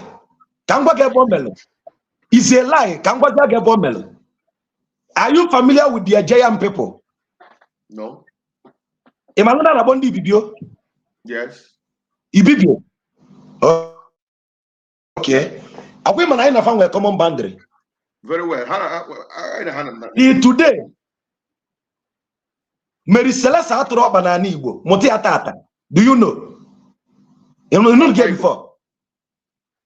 Ozio Mary Celeste on Atro Banana Igbo. First, I get the bunk Nisi. Mary Celeste have never visited any Igbo land. Mary Celeste for one day did not visit any Igbo land. That is the first thing. Here, weapon. In an even now, Mary Celeste Okusiloziomia, no Bodondi Calabar, they were celebrating a twin deity. A twin deity. Iwaluzia uko, Iwala uko melona na Calabar, Naifenda la de lai, Mary Celeste stop the clean of swings in Nigeria. Ekwaka, Mary Celeste na atro banana Igbo. Isi no tulo banana. Oda bosi obela Igbo buru ejima. Na Igbo. Yes. Bule ejima. Okay. Nebe imakwana ndi enwere ndi Igbo na-eji mmadụ eli onye eze. Omenala Igbo komenala Igbo. So ndị Roman ejiri mmadụ wee nye onye eze. That is not our story. Ndị Roman na ha mere they are evil. No. So every generation is evil. Anybody, I don't care my Roman practice here, but then I check in my do you know? Listen to this English. Every generation. Hold on, calm down. Cool your temper. See, every generation, their dark age. There was a time we were living in the jungle. The problem is this. You people are taking the jungle. Do you know this Caucasians? The Caucasians are the main barbarians. People who kill for fun. People who massacre for fun. I don't have that about it. I can't defend whatever. I don't have problem with that. Every generation where they are dark ages. That is why King James saying Jiwo mad 900 Bible. I hope you know. I don't defend King James. I don't defend him. So what am I saying? Every generation where they are dark age.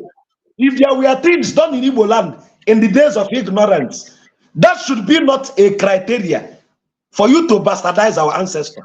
Because what about the Crusaders? No. What about the Knights Templars?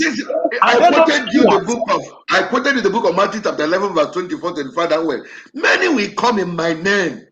These are the Crusaders in the and they're even, let me tell you something. Let me shock you. Most of the practices of the Roman Catholic is not biblical. It's part of their tradition, inculcated into transferred to some of us. My brother, with due respect, you seeking validation from the Bible is actually laughable, and I will tell you why. This is why I said it's laughable. With due respect, the Bible is the most corrupt written book centered on the manipulation of the world. That is your own. And I'll give you proof. No, it's not my own, and I will give you proof. Proof. For example, I prove, because permit me to take I'll go 1 hour, almost 1 hour 30 minutes. Because Ahana ways and onye money not table Mazi Dibia nwokorobịa gbasiri ike a na-akpọ Okechukwu, am I correct? Uchechukwu ọbụla ọbala tụle n'ebe ọbala Uchechukwu ọ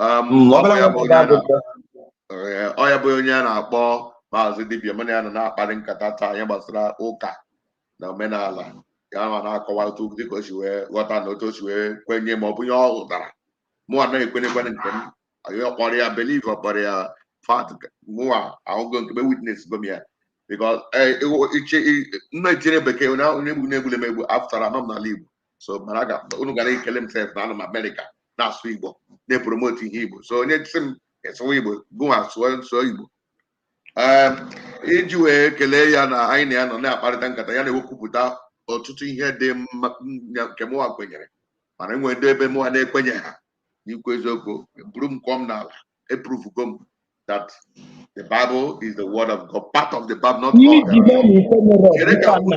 I'm making an introduction. Keep me on there.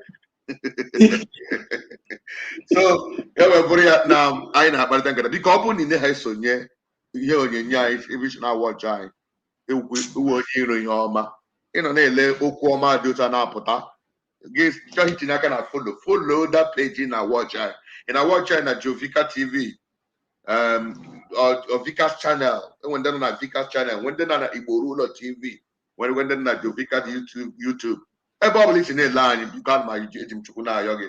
Edim Yobli Quentin, Yobli Nefe, Nayo, Sonierani, Pinera Kana, Sonye, Sineque, Tom, you cannot call like Sinera, Wea, Gusiania, what do you send it into Nakana like? I never went up and yet.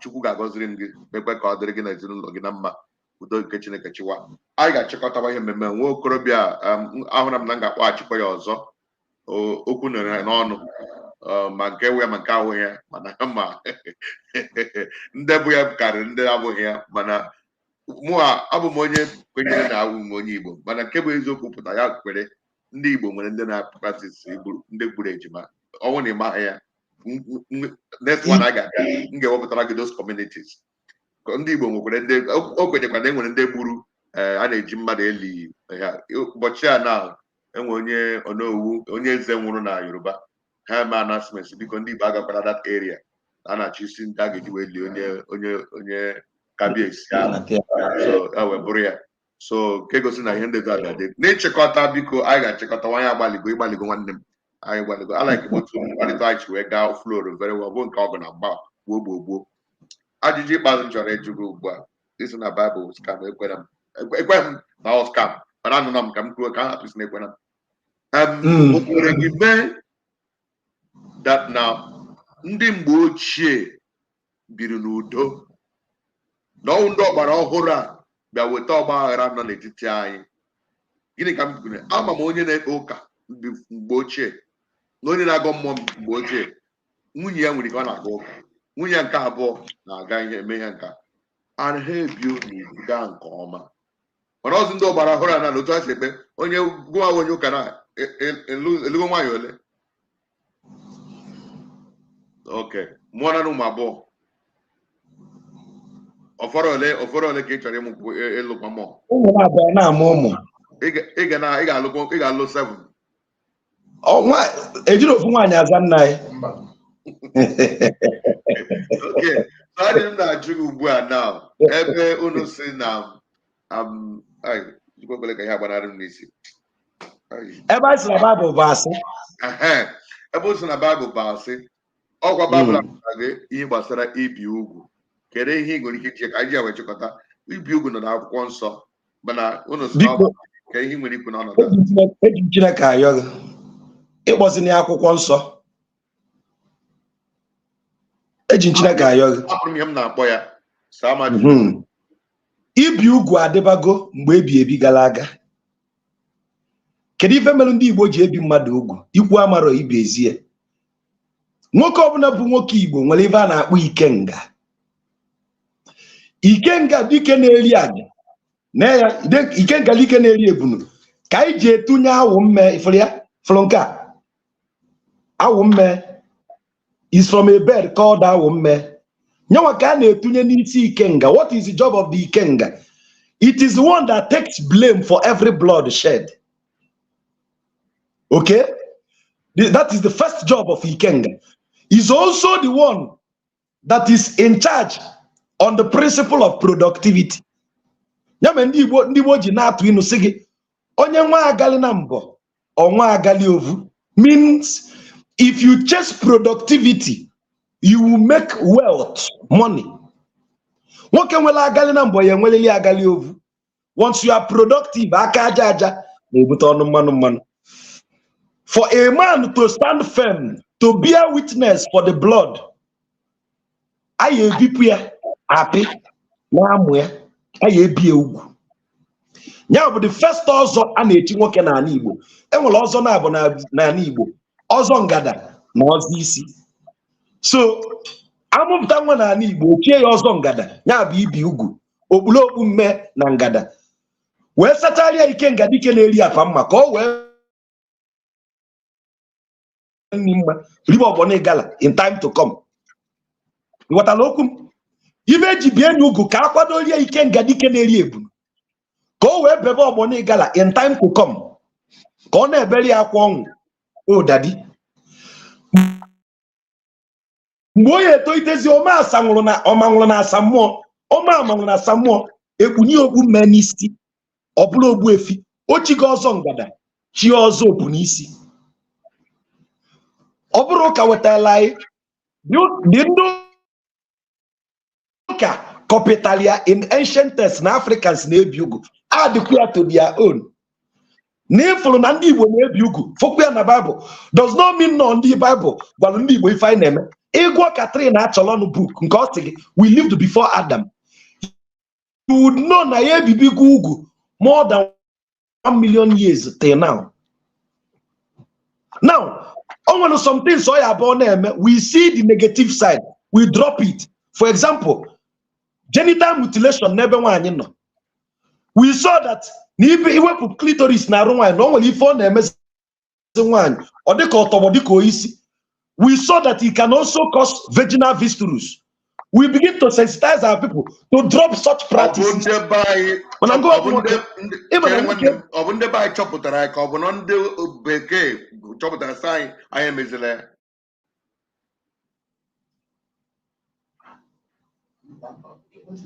in a corner of the Beke, while I need you, Guadram. How can I not if you want? It's not money in a cave. It's a big line. I don't argue what I. I'm not argue. Over argument, only with them, Nunu channel, and this yogi, non easy, not our wetala ife. Nam, Obonema, the science behind it. Teleportation. Obonema, the science behind it. Emanati today, as I speak to you, na CIA, na mukamali febiki, famotamuria. You don't know how ikiri. That never me keep America. Never me keep America without a plane. Okay. Teleportation and astral traveling. Never na even ijeni ijite nambo. Nene ejeni ijite. Nsolgano ibo solgani ibo astral traveling, teleportation.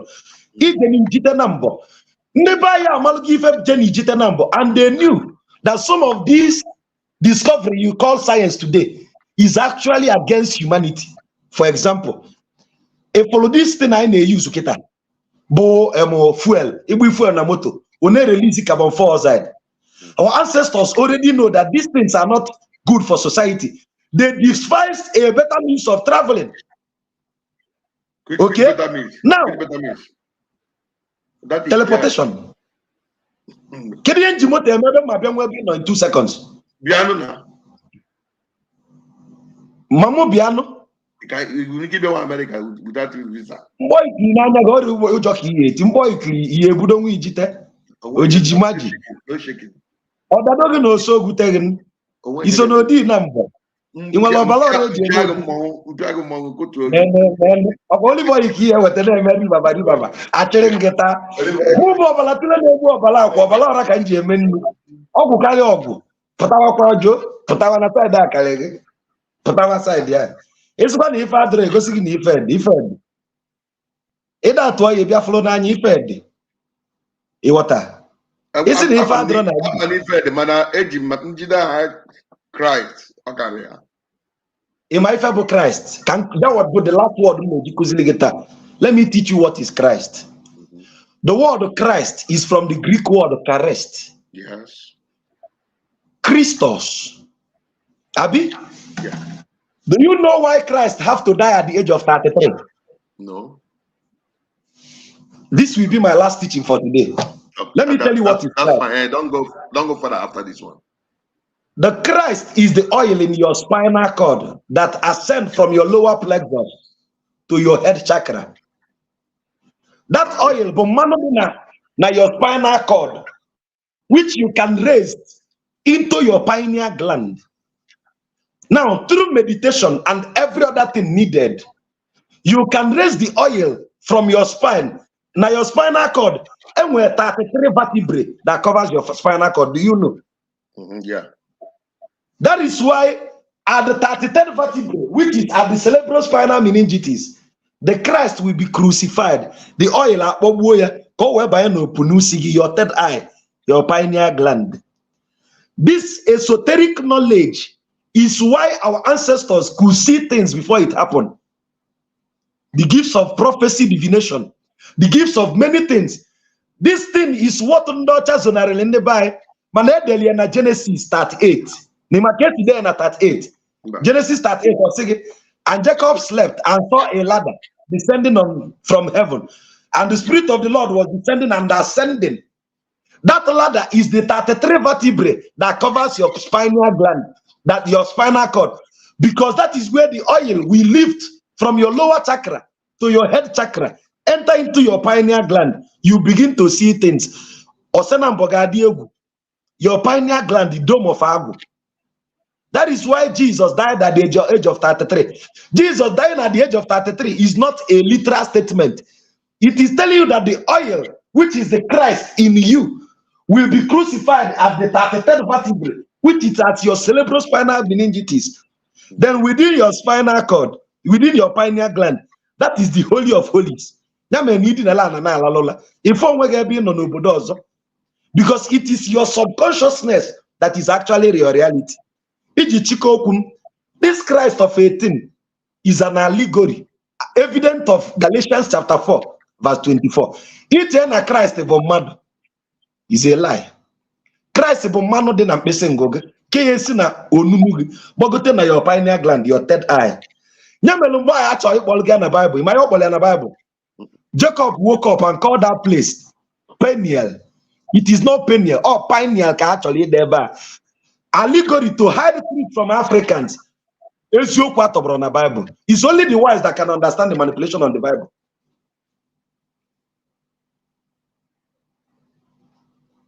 Okay. And I know. Yeah, live and direct. Thank you, Obi Musangore, na Monagan, Nabako Kobachita. I got my Otago, maybe to lose you can bore, you got Biachi. Mma abịagide n'isi batrị ga anata mma na-abịa mgbe ọ bụla ị chọrọ mma abịa ịma hapụrụ ngige ikwu today ọ na mba asị ebu na ewela azọ bịakwa n'ọgụ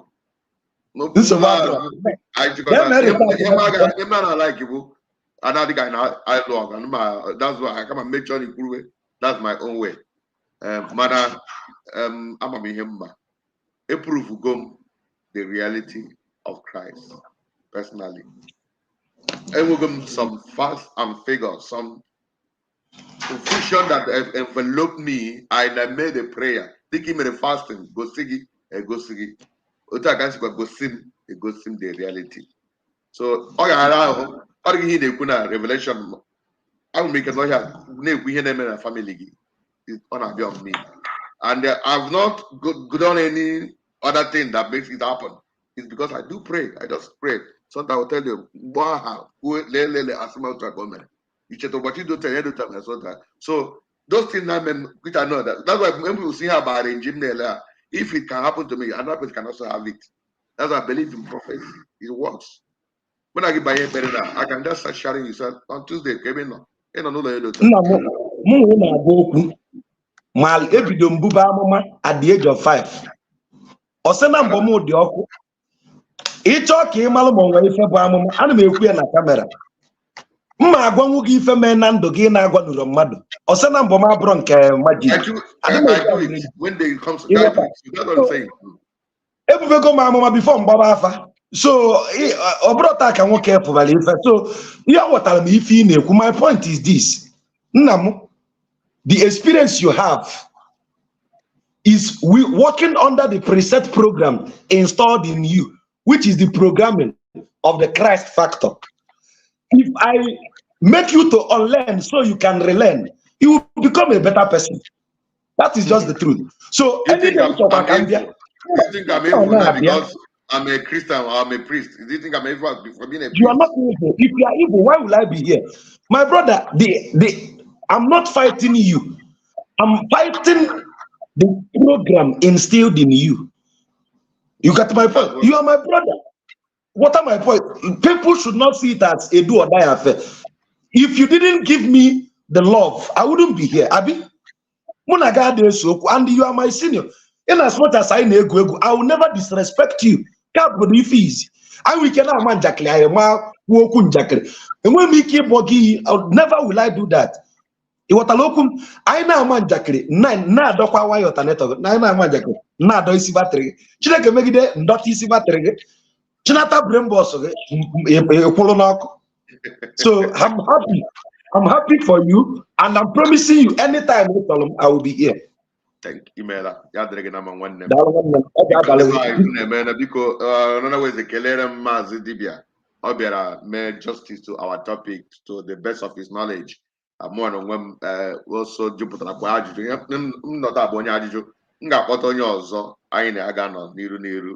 all the possible. I get by Basara. I chom carries when we kill with Rani. Obi ọjọọ ma ọ mmadụ ịghọta ihe wee mana ọ bụrụ ma enwee ebe m chọrọ ka anyị leba anya gbasara ohu na ihe ndị ọzọ we need to look at them ka anyị mara kene ebe anyị si mmiri si wee banye n'obodo but dịka m na-agwa ma Chimechi na-ame ka unu mara ndị wetara anyị oziọma abụghị ndị wetara anyị Christianity. That's the truth. But ịma nkwe ma ikwere ọ ga-agbakọ nke ụbọchị ọzọ. Udo dịrị unu nwanne m, udo. Ka ihe na-agwaghara weze okwu ikpeazụ gị, okwu nchịkọta gị, ka ihe na-asị ha. Okwu nchịkọta biko ọhaneze ndị Igbo enyi m abụ Mazi Dibia oji nkuzi eme ọjị aka ji ọfara ofe ya na ndụ iso ụmụ ọnwa na-atọ ndụ ga-agbanwere so debe m iso ụmụ ọnwa na-atọ naanị ọnwa na-atọ give me 3 months of your time. If I don't bring your brain to factory reset, unfollow me. Thank you very much. Follow my YouTube channel, the same name Mazi Dibia, Instagram Mazi Dibia, X Mazi Dibia, Facebook Mazi Dibia, TikTok Mazi Dibia. Ka Chineke bụrụ ime ihe niile, mmụọ niile jikọtara Igbo ọnụ, gozie unu ma chebe unu. Jovika nwanne m, ana m akpọsa amara Chineke n'isi gị. Ife ama mmenete gị, mbọsị nje ụkwụ apụ na ga ama ana m ayọ Chineke ka o bolu guzo ma kpere gị afọ. Etu ọ nkwule ka ọ ya dị n'ava Chukwu na aja ana. Ndị ichie ndị n'ala Igbo, nyere m aka donati isi batrị gị. Ana m ekpekwara gị ekpere ka Chineke chekwe gị n'aha Jizọs Kraịst bụ onye nwe anyị. Amen. Udo dịrị unu. Biko otu a ka anyị si wee chịkọta ya n'ihe mmemme nke ụbọchị taa. Unu ahụla ka nwanne na nwanne si akpa nkata. Biko gwaranụ m Mathias na otu a ka esi akpa nkata. Asị gị chere ichere, asị gị gawa gawa. Ahụrụ m Mathias na ihe ọ na-eme mana o bu ọgụ mgba onweghị onye ọ ga-egbulikwanụ, onweghị ọ ga-egbulikwana anyị kpọrọ ya dewe na prison aha nwụọ ya mana ọ dịghị mma like that. So ka ọ jide ọnụ ihe ọ na-ekwu nwa okorobịa na-ekwu na onwe nke ọ kpọrọ mmadụ iyi mana o deliver go the message. Nye nwa gozi onye ọbụla udo dịrị unu emeela. Ọ bụkwa na ị nweghị information unu marakwa na unu adịgokwa dị fọ mana ndị Igbo anụmarị unu ka unu lọta ka a ga dozie n'ala Igbo ngwa otu aka o si wee mee ụbọchị taa ka ụbọchị nta achọ na-ewere nchi ka emesịanụ.